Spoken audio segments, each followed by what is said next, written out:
السلام علیکم، میں ہوں رضی طاہر. آپ ایکسکلوسیو ویو دیکھ رہے ہیں. سہیل بٹی صاحب کیونکہ شمالی علاقہ جات میں اپنی مرضی سے گئے ہیں تو یہی وجہ ہے کہ وہ آج دوبارہ پروگرام کا حصہ نہیں ہے. سید خالد مصطفیٰ صاحب ہمارے ساتھ موجود ہیں.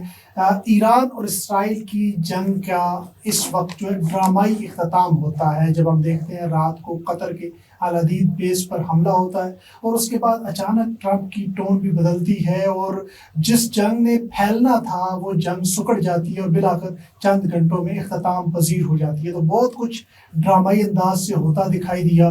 دوسری جانب ایران نے اپنا 22واں اور آخری حملہ کیا اور اس میں بیر شیبہ کو نقصان پہنچایا. بہت زیادہ بیر شیبہ پر حملے کیوں کیے اس پر بھی بات کریں گے اور ساتھ بات کریں گے کہ یہ جنگ ختم تو ہو چکی ہے، بظاہر لگ رہا ہے جنگ بندی ہے، لیکن یہ کتنی دیر تک رہے گا، جنگ بندی رہے گی، دوبارہ جنگ کے امکانات کیا ہیں.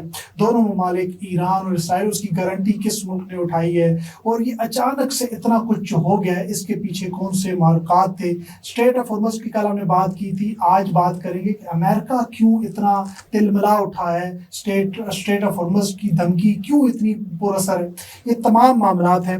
لیکن کل ہم بات کر رہے تھے کہ عرب ممالک کے اندر جو امریکی اڈے ہیں ان کو نشانہ نہیں بنانا چاہیے کیونکہ اس سے ہمیں یہ لگ رہا تھا اسکلیشن بڑھے گی اور امریکہ خود کود جائے گا. لیکن اچانک سے جب قطر کے الحدید پر حملہ ہوتا ہے اور وہ حملہ ایک علامتی حملہ تھا جس میں ایران نے بتایا کہ ہم کر سکتے ہیں اس کے فوراً بعد ٹرمپ کے جو بیانات ہیں، ان تمام بیانات کو آپ کیسے دیکھتے ہیں؟ تھینک یو ویری مچ رضی طاہر صاحب، آپ کا بہت بہت شکریہ. بڑا پرٹیننٹ اور بڑا ویلڈ کوشچن ہے آپ کا. ہم نے یہ بھی ذکر کیا تھا کل باتوں میں کہ عباس راکسی جو ہیں وہ پیوٹن کے پاس گئے ہوئے ہیں رشیا میں. اب وہاں پہ کیا بات ہوئی ہے، جائے ایک جنرل اسٹیٹمنٹ تو ان کی آئی تھی، لیکن ایکچولی جو ہوتا ہے نا آلویز جو devil always lies between the lines, تو وہ جو باتیں تھیں ان کا پلیٹو پارٹ کیا تھا وہ یہی تھا کہ آپ ایسا کرتے ہیں. پیوٹن کو بھی سمجھ آ گئی تھی کہ ایران ایک طرف اکیلا لڑ رہا ہے پوری دنیا کے ساتھ، یورپین دنیا ایک طرف ہے جس میں G7 کنٹریز بھی آ جاتے ہیں، جس میں USA بھی آ جاتا ہے اور اسرائیل ان کا بچہ بھی آ جاتا ہے، لاڈلا بچہ، ٹھیک ہے، ناخلف بچہ جسے کہہ سکتے ہیں. تو پورا یورپ ایک طرف یونائٹڈ تھا اور جو ایران تھا وہ اکیلا لڑ رہا تھا. اور جو دوسرے جو تھے نا مسلمان بھائی برادران یوسف کا رول ادا کر رہے تھے اور موب کے پتلے ہیں، ٹھیک ہے نا. صرف لپ سروس تھی کہ جی ہم آپ کے ساتھ ہیں، آپ پہ یہ بس لپ سروس، ہم آپ کے ساتھ کھڑے ہیں، بیٹھے کہیں اور ہیں، ٹھیک ہے نا جی، اور مزے کہیں اور کر رہے ہیں. تو بس یہ تھا. اب ایران کتنی دیر تک لڑتا، یہ مسئلہ تھا، ٹھیک ہے نا، یہ اہم سوال ہے. اب جب پیوٹن نے یہی مسئلہ کیا ہوگا کہ ایسا کرتے ہیں کہ آپ کا حملہ بھی کروا دیتے ہیں اور امریکن اڈوں پہ کرواتے ہیں، ٹھیک ہے نا، تو وہ آگے سے رسپونڈ بھی نہیں کریں گے، ٹھیک ہے. پھر جو ہے یہ شرط ہوگی کہ اب آپ نے ٹروس کرنا ہے. ٹروس سے مراد ہے امن کی طرف جانا ہے، تو سیز فائر کرنا ہوگا. تو ایران نے پھر یہ بات میرے خیال میں، میرا جو گیس ہے وہ پیوٹن اور چائنا کے ان پٹ سے یہ بات جو ہے نا سیٹل ڈاؤن ہوئی ہے. اور تب جا کے ٹرمپ جس نے وار تھوپی تھی اسرائیل کے ساتھ مل کر ایران پہ، ٹھیک ہے نا، تو اس نے امن بھی تھوپنے کی کوشش کی ہے. لیکن میرا خیال ہے کہ جو امن ہے اس میں پیوٹن کا اور پریزیڈنٹ جی پینگ کا جو رول ہے وہ بہت اہم ہے. تو میرا ذاتی خیال ہے کہ ایک سکت ہوتی ہے لڑنے کی. آپ یار 100 میزائل مارتے ہیں، راستے میں انٹرسیپٹ ہوتے جاتے ہیں 10 میزائل یا 5 میزائل جا کے لگ رہے ہیں، تو زیادہ ان کا 100 میزائل کا ہوا نا، ٹھیک ہے نا. یا تو اور بیچ میں سے جو ان کے اڈے تھے، ایک سکت ہوتی ہے نا کسی کی لڑنے کی. یا تو ہوتا ہے نا کہ فوج دو بدو ہو جائے اور سرحدیں ساتھ ملتی ہوتی، تو میرا نہیں خیال تھا کہ وہ ٹھہر بھی سکتا اسرائیل 2 منٹ بھی ان کے آگے. ابھی بھی نہیں ٹھہر سکتا تھا کیونکہ اس کو یونائٹڈ اسٹیٹس کی پوری سپورٹ حاصل تھی. اکیلا تو نہیں لڑ سکتا، وہ لڑ نہیں سکتا اس میں اتنی. لیکن اس جنگ نے جو چیز ایکسپوز کی ہے نا، وہ جو دھاگ بیٹھی ہوئی تھی نا اسرائیل کی، بالکل ایسے، اور جو امریکہ کی ایون دھاک بیٹھی ہوئی تھی، دونوں کو اس نے بری طرح ایکسپوز کیا ہے. اور میں سمجھتا ہوں کہ جو وہ ورلڈ آرڈر کو بچانے کے چکروں میں تھے نا، اب وہ ورلڈ آرڈر بچے گا نہیں. اب وہ ورلڈ آرڈر جو ہے ہمیں پاش ہے، لیکن دو چیزیں اس میں ہیں. ایک چیز جو ہم نے دیکھا وہ یہ ہے کہ قطر پر جو ہی حملہ ہوتا ہے اور اس کے بعد قطر نے پہلی اسٹیٹمنٹ تو یہ کہا کہ ہم ریٹیلیٹ کریں گے، ہم جواب کا حق محفوظ رکھتے ہیں. لیکن رات گئی ان کے وزیر خارجہ دوبارہ پریس کانفرنس کرتے ہیں تقریباً 1 گھنٹے بعد حملے کے، اور وہ یہ کہتے ہیں کہ ہم نے دونوں ممالک کو پیشکش کر دی ہے کہ مذاکرات کی ٹیبل پر آئیں. اور نیو یارک ٹائمز نے یہ لکھا ہے کہ قطر کو حملوں سے پہلے آگاہ کر دیا گیا تھا. امریکی جو اسٹیٹ انہوں نے ایران نے پہلے آگاہ کر دیا تھا. تو پہلے آگاہ کرنے کا، قطر کو آگاہ کرنے کا مقصد یہ ہے کہ قطر نے پھر امریکہ کو بتا دیا کہ یہ حملہ ہونے والا ہے، اور انہوں نے اپنے معاملات وہاں پہ سیٹ کر لیے تھے. لیکن یہ امریکہ کے لیے بہت خوفناک ہے کہ ان کا اڈا ایران کی رینج کے اندر، وہ اڈا جو ان کی مضبوطی کا باعث بننا تھا، ان کی داغ بنانے کا باعث بننا تھا، وہ تمام اڈے تو ایران کے خلاف استعمال نہیں ہوئے سوائے اردن کے، لیکن وہ اڈے ایران کی پہنچ کے بہت قریب پہنچ گئے، اور ایران کسی بھی وقت ان کو نشانہ بنا سکتا ہے. یہ امریکہ کے لیے بہت نقصان دہ ہے. یہ بات آپ کی بالکل صحیح ہے. یہ ایبلٹی تو ہے، اگر وہ اچھا سا کوئی میزائل مارے اور جس کو روکنا مشکل ہو تو میرے خیال میں وہ بہت خوفناک نقصان پہنچا سکتا ہے. تو اس میں قطر جیسے یا بحرین جیسے یا عرب ممالک کو بھی یہ بات سمجھ آ جانی چاہیے کہ ہم نے امریکی اڈے دے کے ایکچولی اپنے آپ کو محفوظ نہیں کیا، اور جن پہ ہم سمجھتے ہیں کہ یہ ہماری ضمانت ہے محفوظ ہونے کی. یہ نہیں ہے. آپ نے اگر محفوظ کرنا ہے تو اپنے زور بازو پہ آپ کو اپنے آپ کو محفوظ کرنا ہوگا. آپ کو ایک ایمان والا مسلمان ثابت کرنا ہوگا اپنے آپ کو، اور آپ انہیں حنودوں اور یہود سے، آپ جو ان سے پناہ مانگنے کا سرور صلی اللہ علیہ وسلم نے حکم دیا ہے، آپ ان کی جھولی میں بیٹھے ہوئے ہیں یار، اور انہی سے ان کو جگہ ٹیکس بھی دیتے ہیں $1 ٹریلین کا، اور ان سے آپ جو ہے حفاظت بھی مانگتے ہیں. تو یہ مجھے نہیں سمجھ آتی کہ یہ کس قسم کے مسلمان ممالک ہیں. اچھا، یہاں پہ ایک جو اہم چیز یہ ہوئی ہے کہ اسرائیل کا ہمیشہ اسرائیل پوری دنیا میں لابنگ کرتا ہے. لابنگ کرتا ہے کہ پوری دنیا کی یہودیوں کی ریاست ہم ہیں تو یہودی ہمارے پاس آئیں. اس کے باوجود بھی کچھ 100 سال کی لابنگ میں ابھی تک 70-80 لاکھ یہودی ان کے پاس موجود ہیں.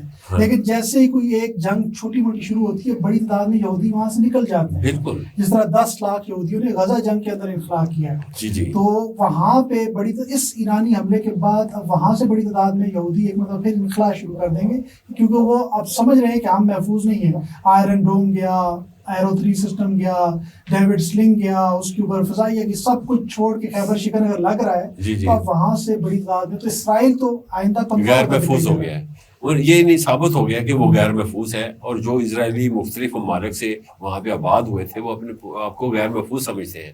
اور وہ دیکھیں یہ بنکرز میں بھاگ کے جانا، پھر ہر وقت پینک میں رہنا، وہ نہیں ہے. جہاں سے آئے ہیں ان کے وہاں پہ بھی گھر موجود ہے، وہ وہاں پہ زندگی بسر کریں اور چلے جائیں وہاں سے امن میں.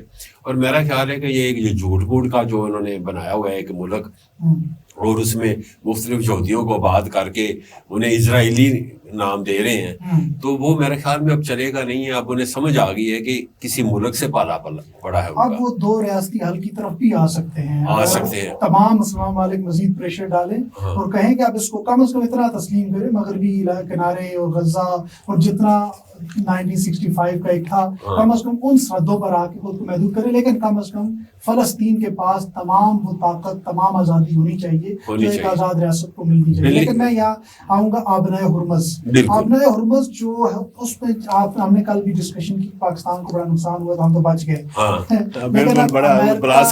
لیکن امریکہ بار بار چین سے کیوں رابطے کر رہا تھا، وہ اتنا کیوں ڈر رہا تھا کہ یہ بند ہو گیا تو پتہ نہیں اس کا امریکہ شاید تباہ ہو جائے گا. یہ اتنا ڈر خوف کیوں؟ 22 جون کو جب پارلیمنٹ نے، ایرانی پارلیمنٹ نے جب اعلان کیا اور آیت اللہ خامنئی کو انہوں نے اتھارٹی دی، تو اس وقت ان کے کان کھڑے ہوئے یو ایس ایڈمنسٹریشن کے، اور ان کے وزیر خارجہ جو تھے مارکو روبیو نے بیجنگ فون کیا.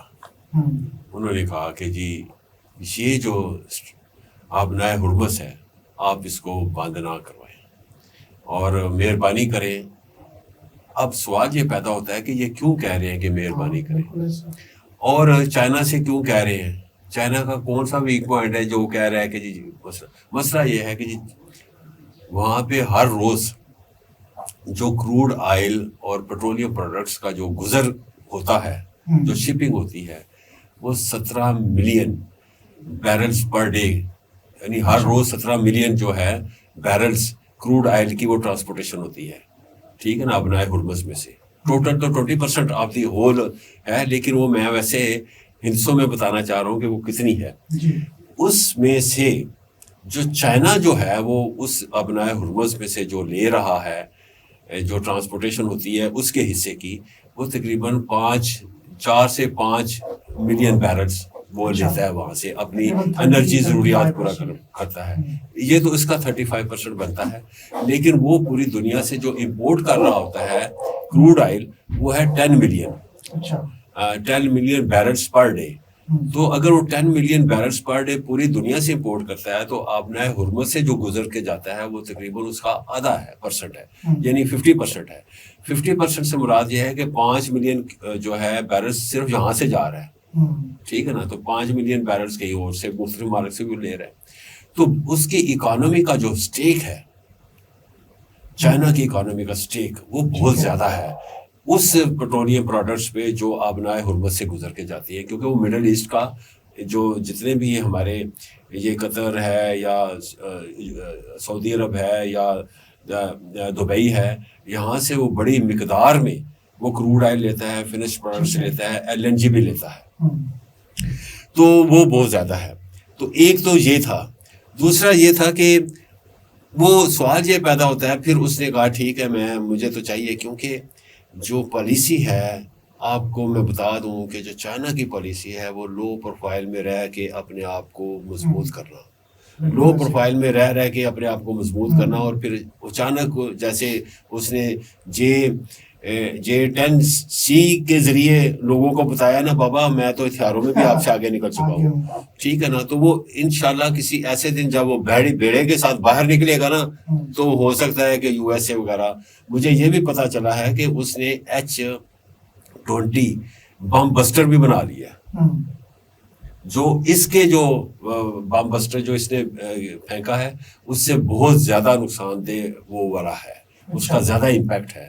لیکن آپ کو میں نے کہا نا کہ چائنا کا جو طریقہ واردات ہے یا طریقہ کار ہے، وہ لو پروفائل میں رہ کے کام کرتا ہے. تو وہ اپنی اکانومی کے حوالے سے بڑا سینسٹیو ہے. وہ کہتا ہے کہ میرا اکنامک مسل مضبوط رہے گا تو میں پھر اپنی جو انویسٹمنٹ ہے وہ ویپنری میں، ماڈرن ویپنری میں استعمال کر سکوں گا. تو اس حوالے سے چائنا کا بھی رول رہا ہے اور چائنا سے مدد مانگی گئی. دوسرا سوال یہ پیدا ہوتا ہے کہ USA جو کہ کوسوں میل دور ہے، ہزاروں میل دور ہے ابنائے ہرمز سے، تو اس کا کیا تعلق بنتا ہے؟ وہ اتنا سینسٹیو کیوں ہے؟ ایکچولی یہاں سے جو ابنائے ہرمز سے جو مال جاتا ہے فیول کے حوالے سے، وہ یورپ کو بھی جاتا ہے. G7 کنٹریز کے مین جو کنٹریز ہیں وہ بھی ان کے سٹیک ہولڈرز ہیں. وہ کہتے ہیں کہ یہ ہمارے الائڈ ہیں، ان کو جانا ہے تو سمجھ لیں کہ ہمیں آ رہا ہے. دوسری طرف جو بیچ رہے ہیں وہ بھی الائڈ ہیں، سعودی عرب بھی ان کا الائڈ، قطر بھی ان کا الائڈ، بحرین بھی ان کا الائڈ، اور دبئی بھی ان کا الائڈ ہے. تو یہ سارے ان کے الائڈ کنٹریز ہیں. تو وہ چاہتا ہے کہ ان کو نقصان نہ ہو. تو ایک وجہ تو یہ ہے. اچھا، اب ہم آتے ہیں آخری مراحل میں. جو جنگ ہے وہ ابتدائی طور پر تو مجھے لگتا ہے ختم ہو گئی ہے. ہاں جی. لیکن اسرائیل کی جو سرشت ہے، جو اس کی ہسٹری ہے، وہ بھی سب کے سامنے ہے. ایون ٹرمپ کی بھی ہسٹری یہی ہے. ٹرمپ کی بھی ہسٹری یہی ہے، کیونکہ ٹرمپ بھی بڑے یوٹر لیتا ہے. میں یہاں پہ دو چیزیں، ایک تو یہ ہے کہ آپ اس جنگ کو ختم نہ سمجھیں، اختتام نہ سمجھیں. یہ کسی بھی لمحے دوبارہ شروع ہو سکتا ہے، اور اس کے لیے پاکستان کو، پڑوسی ممالک کو، دیگر ممالک کو ابھی سے تیاریاں کرنی چاہیے کہ آئندہ اگر اس قسم کا بحران ہوتا ہے اور یہ جنگ بہت اسکلیٹ کرتی ہے، تو ہماری کم از کم اتنی تیاری ہو کہ ہم اپنی معیشت کو، اپنے لوگوں کو بچا کے رکھیں. دوسرا، پاکستان نے اقوام متحدہ کے اندر بہت زبردست رول ادا کیا، اور اس میں ہم نے دیکھا کہ جو تقاریر کی گئی، جو بیانات دیے گئے، 2 دفعہ اجلاس بلایا گیا سیکورٹی کونسل کا، پاکستان، چین اور رشیا، ان کی سفارش پہ ہی بلایا گیا. اس کے علاوہ پاکستان نے ہر جگہ پہ وزیر دفاع کے بیانات کو دیکھ لیں. لیکن جو ہم نے بلنڈر کیا ہے وہ بلنڈر کیا ہے کہ اس جنگ کے دوران ہم نے ٹرمپ کو نوبل پرائز کے لیے منتخب کر دیا, یعنی اس کی سفارش کر دی. یہ بلنڈر ہمیں اتنا آپ پر بھاری پڑا ہے کہ عرب میڈیا, عرب صارفین جو پرو ریزسٹنس ہیں, جو پرو پیلسٹائن ہیں پوری دنیا میں, جو پاکستان کی فیور میں آگے تھے, سارے کے سارے فیور میں تھے, انہوں نے ہمیں بہت زیادہ جو ہے یہ بیک فائر کر گیا ہے. یہ انیشیٹو یہ جو انہوں نے بات کی ہے, میرے خیال میں ان کو انتظار کرنا چاہیے تھا, کیونکہ جب انہوں نے ان کو یہ نامزد کیا ہے اس وقت جو ٹرمپ تھا وہ تڑیاں لگا رہا تھا, وارن کر رہا تھا امریکہ کو کہ آپ یہ کریں, 2 ہفتے کا ٹائم لے لیں, ادروائز میں یہ کرنے جا رہا ہوں, آپ کے لیے ہوگا. اور پھر کس قسم کے مذاکرات سر, یہ مذاکرات کا بات ہوتی ہے نا کہ یہ آپ کا پوائنٹ ہے, یہ میرا پوائنٹ ہے, تو شروع میں آپ جو ہے نا اس میں بارگیننگ ہوتی چلی جاتی ہے, تو پھر آپ جو ہے نا کنورج کر جاتے ہیں ایک ایسے پوائنٹ میں آ کے کہ جی ٹھیک ہو گیا, سالو ہو گیا. لیکن ان کا یہ تھا کہ یہ ہم نے کہہ دیا ہے, اس پہ اگری کرنا ہے اب تم نے ایران کو, یہ کہہ رہے تھے, یعنی شرائط پہ اور سرنڈر کرنا ہے اور وداؤٹ اینی کنڈیشن, یہ تھا نا مذاکرات کا. تو ایران ایک ایران جو ہے ایک غیرت مند قوم ہے, اس کی ہسٹری ہے, وہ اس کی بڑی ہسٹری ہے, اس کو وہ لڑ جاتی ہے, مر جاتی ہے اپنی غیرت کے لیے, اپنی انا کے لیے, اپنے وقار کے لیے. تو میں سمجھتا ہوں کہ ہمارے جو ٹاپ فنکشنریز ہیں, میں فنکشنریز ود ان کورس بات کر رہا ہوں, شاید ان کی کوئی انپٹ ہو کہ جی آپ اپیزمنٹ پالیسی اختیار کریں یا ان کو نامزد کر دیں, لیکن بہرحال یہ بیک فائر ہوا ہے. یہ بیک فائر ہوا ہے جی. آخر میں بس اتنا ہی کہیں گے, فرانس کی ایک سٹیٹمنٹ بڑی اہم ہے. فرانس نے یہ کہا ہے کہ پہلے ایران کا جو یورینیم کا پروگرام تھا بڑا واضح تھا, اب وہ ہڈن ہو گیا ہے. تو آئندہ آنے والے دنوں میں لگ رہا ہے کہ ایران کو یہ موقع مل چکا ہے کہ وہ اپنی ایٹمی صلاحیت حاصل کرے. ایران ایٹمی صلاحیت حاصل کرے گا تو سعودی عرب اور ترکی بھی کہاں جائے گا, کیا وہ بھی اس جانب بڑھے گا؟ آئندہ دنیا میں کیا ہونے والا ہے, ہم آپ کو ساتھ اپڈیٹ رکھیں گے, بات کرتے رہیں گے. اجازت دیجیے گا, اللہ حافظ.